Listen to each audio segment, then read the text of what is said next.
My memories of vacation with my family when I was a young boy, we used to have to drive to southern Indiana from Milwaukee, Wisconsin to visit my grandmother.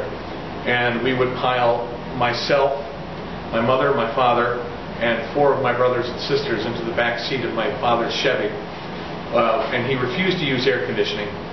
So invariably halfway down there, my brother Billy would always get sick. One time he got sick and got sick over everybody in the back seat. When my father got us all out of the car, was getting the clean stuff out of the back out of the trunk, my brother got sick all over the clean stuff. So the rest of the trip down without air conditioning was my brother. We have so many wonderful vacations that we've been on. I kind of relate to Mr. Browning because I can find an adventure almost anywhere. We've gone to Highland, Indiana. We've gone to St. Louis. We've gone to all these other places where people say, we've gone there, and we found some wonderful things. The thing with our family, though, is that we don't experience the disaster. We seem to be the harbingers of disaster. That once we go someplace, within the next couple of weeks after we've come home or in the next month or so, a terrible thing happens where we've been.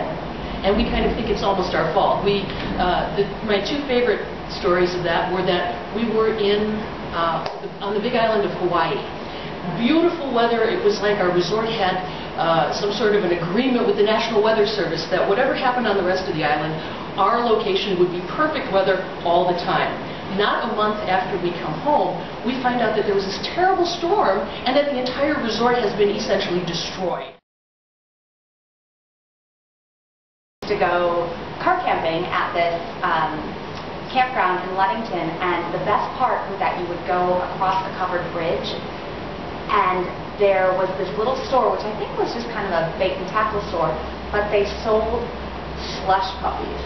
So you'd walk across the bridge in the forest, and out of nowhere it was like, oh, you'd see the little slush puppy dog. I don't know if anyone's going to know what I'm talking about with slush puppies, but it was awesome. You got to pick your flavor of slush puppy, and you could mix flavors, and it's kind of bizarre, but so true that that was our favorite part of going up north, was getting slush puppies. We had this terrible, tiny Datsun station wagon that me and my brother, who were never small people, along with my parents, who were also never small people, nothing against small people, and we also had a very big dog, also not a small person. We were crammed in this car, and we were coming back, and I distinctly remember after stopping at the gas station, coming to the realization that I had, this was after we stopped at the gas station, meaning like, 30 minutes, 25 miles away from it, that I'd left my wallet there. And when I finally got the courage to tell my dad this, luckily he was not an obscenity-laced tirade that he went on. He was just very, very angry, which was scary enough as it was. The worst part of it, though, was right after we turned around and we went about a good, 15 miles back towards the gas station, I kind of realized that my wallet was like under my leg, like behind a chair or something. That one might have been an obscenity-laced tirade. I don't remember.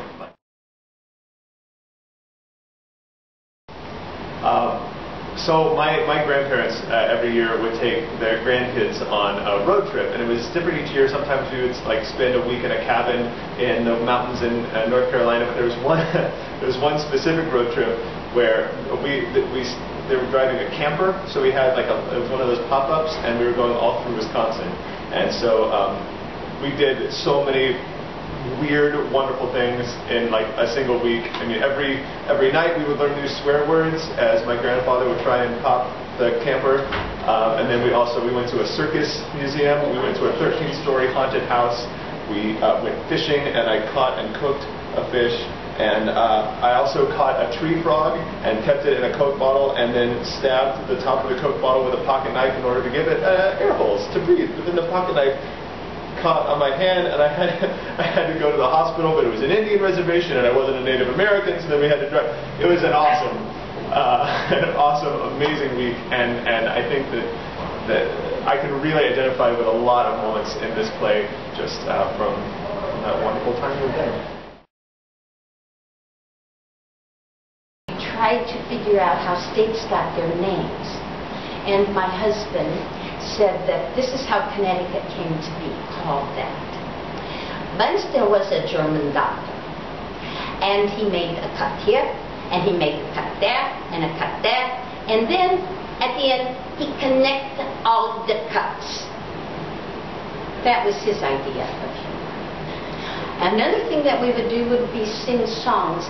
And one of the songs that we sang was what my grandmother told me when we taught me then when we went to visit her.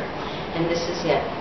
Oh, there was a little dog as skinny as a rail. He had fleas all over his tail every time the tail went. The fleas on the bottom all jumped to the top. Boop diddly-yada, boom, boom.